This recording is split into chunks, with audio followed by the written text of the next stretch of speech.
وما في الأرض وإن الله لهو الغني الحميد. والصلاة والسلام على نبينا محمد وعلى آله وأصحابه أجمعين. فأعوذ بالله من الشيطان الرجيم. بسم الله الرحمن الرحيم. الذين يذكرون الله قياما وقعودا وعلى جنوبهم ويتفكرون في خلق السماوات والأرض ربنا ما خلقت هذا باطلا سبحانك فقنا عذاب النار. صدق الله المولانا العظيم.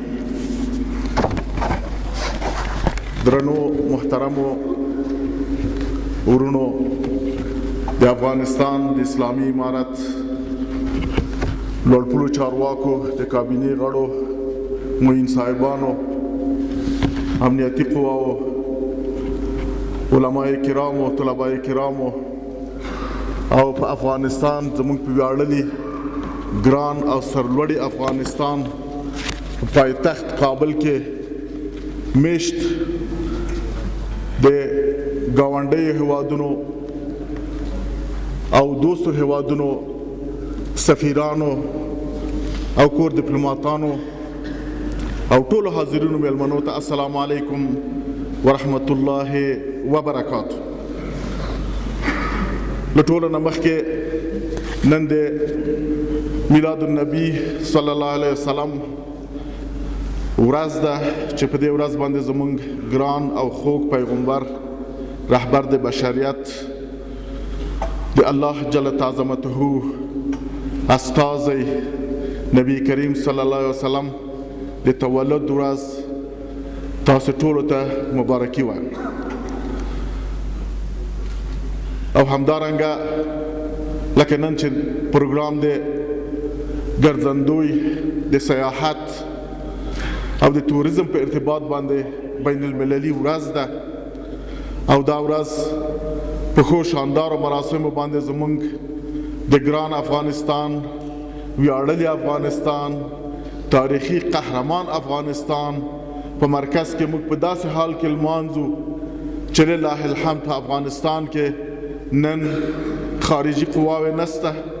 افغانستان یو آزاد مستقل لکه په ټول د تاریخ کې چې وو همداسې یو سرلوړی هیواد نن دی.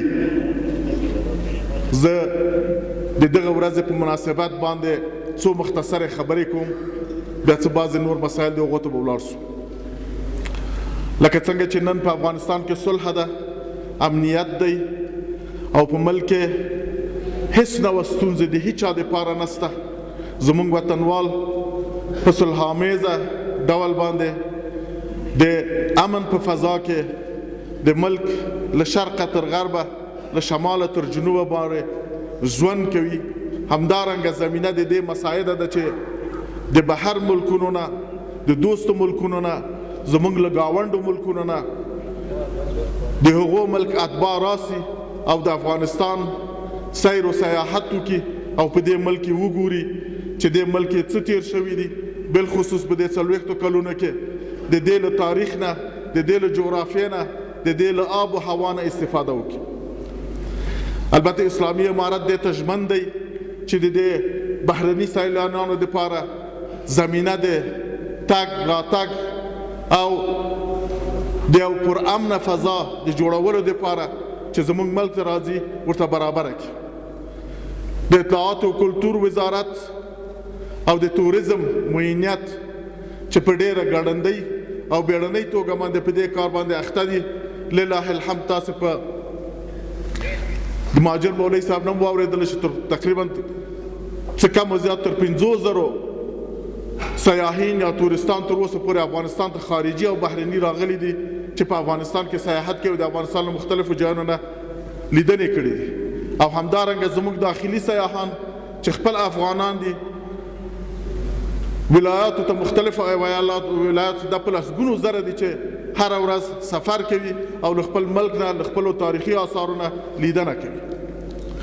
نو دا د اطلاعات و کلتور او زمونږ د کرنې او مالداري وزارت دنده ده او انشاءالله دوی به خپلې دندې ته متوجه هم وي تر څو دغه زمینه خطر او نور هم فعال کی ترڅو خلک وکوي چې په ډاډه اطمینان له بهر نه او له داخل نه په خپل ملک کې وګرځي او د دې ملک له جغرافیه او له تاریخو د دې ملک له آثار قدیمه نه ځان خبر کړي او وګوري.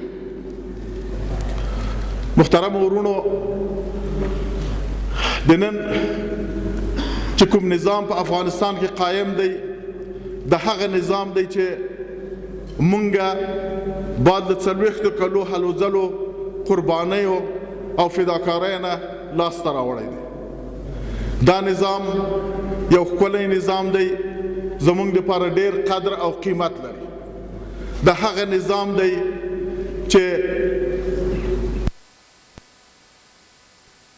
البته ما حاضر هستیم اگر به ما ضرورت باشه من حیث برادر، من حیث یک همسایه خوب و نیک، من حیث یک برادر مسلمان در حل مشکلات از اونا اگر از ما کار گرفته میشه ما حاضر هستیم که مشکلاتشان حل بکنیم. بناء انتقادات در هر جا و در هر محفل و در هر کنفرانس و اتهامات بیجا به مورد این سبب از این میشه که خدا نخواسته روابط بین کشورها تیره شود، روابط بین کشورها خراب شود و این به نفع یکی از ما و شما هم نیست.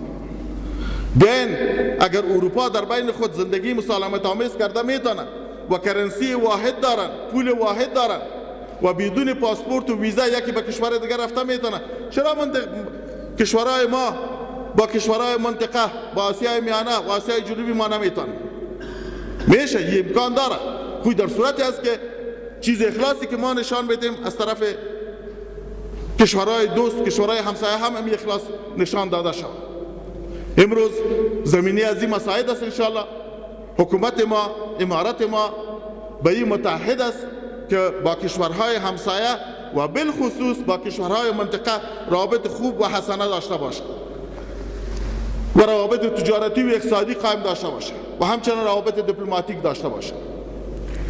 هر کشوری که هر ملک، هر وطن که یو قدم موږ ته په دوستۍ کې راوړاندې کیږي موږ ورته 2 او 3 قدم وړاندې کیږو. دا زموږ پالیسي د غواړو چې له دنیاوالو سره په مسالمت آمیزه توګه باندې ژوند سره وکړو.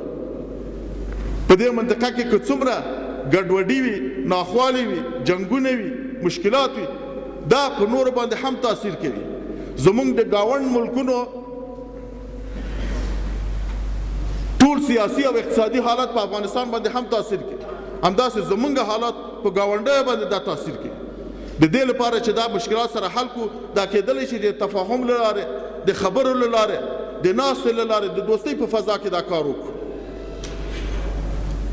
او دا د انتقاداتو نه کېږي چې خلک د سټیج په سر باندې جګ سي او انتقادونه وکړي مختلف اشکال و مختلفو دغه باندې. دا فضا نور هم تاریکوي، نور هم سره خرابوي.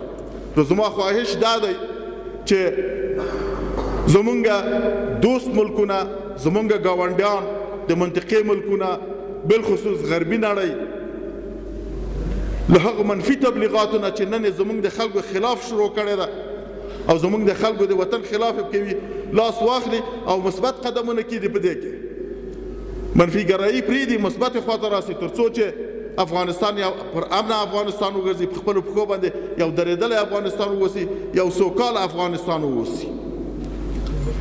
ورونو، د دې زمینه مساعده ده لله الحمد. نن موږ څه خاص مشکل نه لرو، وطن آرام دی، صلح پکې قایمه ده.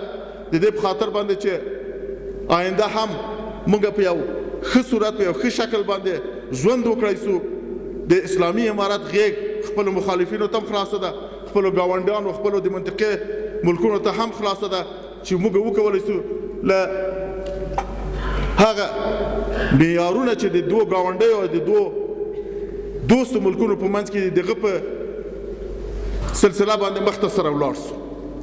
نو افغانستان لله الحمد نن د بهرني سیلانیانو لپاره یو امن ځای دی او زموږ امارت هم په جدیت سره کوشش کوي تر څو دوی ته زمینه د نورو تګ و راتګ هم ورته مساعده کړي او افغانستان داسې یو افغانستان موږ سبا ولرو چې د دنیا خلک دلته د سیل و ساتیري و سیاحت دپاره راځي.